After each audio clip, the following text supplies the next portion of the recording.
Chapter 39. Fear. Irava. Wrong?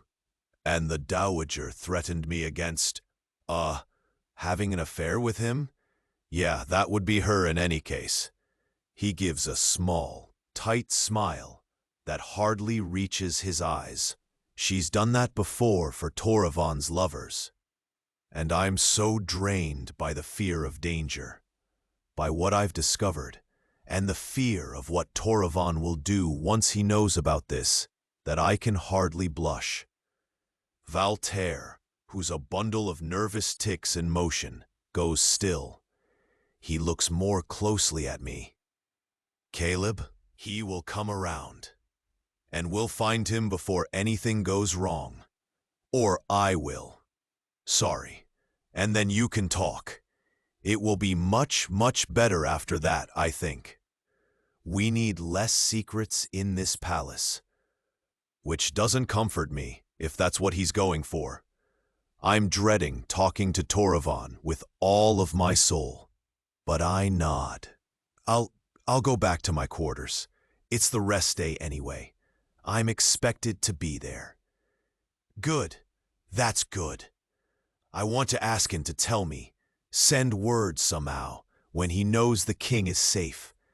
But I know that will add too much suspicion for whoever's watching, too.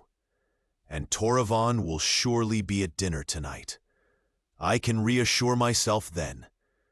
It is going to kill me to leave everything like this, to carry on as if all is normal. But I must. We all must.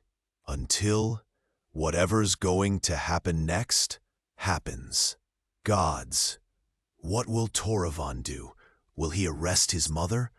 And when I tell him who I am, will he throw me out of his palace? Will he cancel the treaty? Cancel the engagement? Okay, I manage, drawing myself up, trying my best to stand straight and tall and ordinary.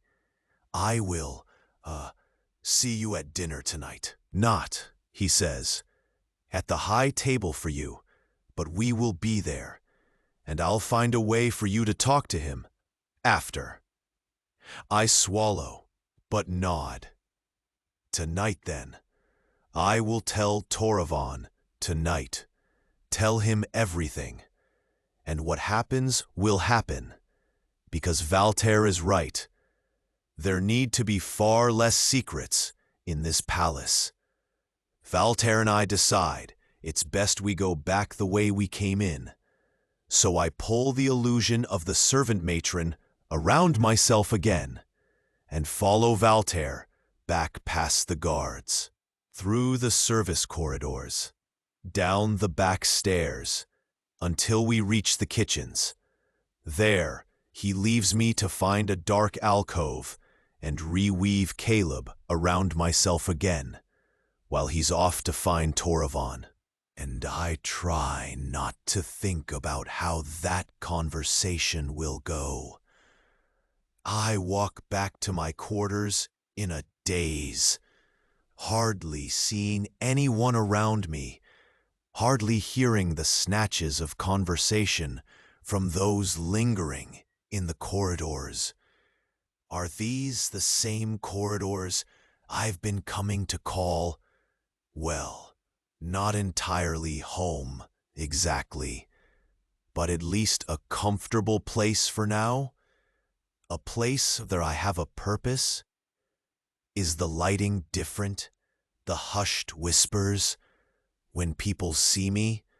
Full of ill intent? Is that my imagination? Am I just that jumpy? People know I can weave a storm now. I saved the king's life twice and sat at his table last night. I was seen, at least they think, having a tryst with Valterre. I wasn't invisible before, but I'm a beacon now, and I just want to run from those eyes, from those whispering mouths, and hide. I saw the weapon used to kill a king today. I felt the horror of that murder, the imprint of that reality in his bed.